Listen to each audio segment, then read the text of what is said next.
Welcome to Keep the Faith Ministry News. A close ally of Vladimir Putin has warned that the Kremlin could target Western cities if Ukraine uses rockets supplied by the U.S. to carry out strikes on Russia.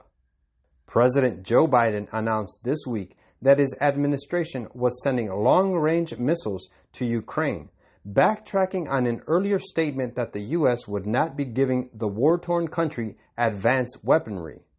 Dmitry Medvedev, a former prime minister under Putin and current chairman of the National Security Council, warned there would be consequences if these were used on Russian soil. He told Al Jazeera, quote, "If, God forbid, these weapons are used against Russian territory, then our armed forces will have no other choice but to strike decision-making centers." Of course, it needs to be understood that the final decision-making centers in this case, unfortunately, are not located on the territory of Kyiv. He also warned that fighting in Ukraine was pushing the world dangerously close to nuclear Armageddon. Quote, "The horsemen of the apocalypse are already on their way, and all hope now is with Lord God the Almighty," he said. Kremlin-controlled state TV has said on a number of occasions that the war in Ukraine could turn nuclear, with attacks on the UK and the rest of Europe.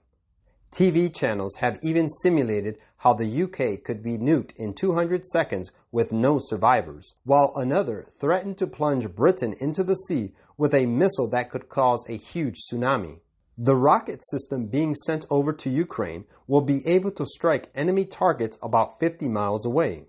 Biden said it would help Ukraine on the battlefield as fighting intensifies in the east of the country. The White House said it had agreed to provide Ukraine with the new missiles after receiving assurances from President Zelensky that they would not be used to hit targets inside Russia. However, the Kremlin said it did not believe Zelensky. Quote, "The United States is directly and intentionally adding fuel to the fire," Dmitry Peskov, Putin's spokesman, said. Quote, "Satan delights in war, for it excites the worst passions of the soul, and then sweeps into eternity its victims steeped in vice and blood. It is his object to incite the nations to war against one another, for he can thus divert the minds of the people from the work of preparation to stand in the day of God." Counsels on Health, page 460. This is Keep the Faith Ministry News. Thank you for watching.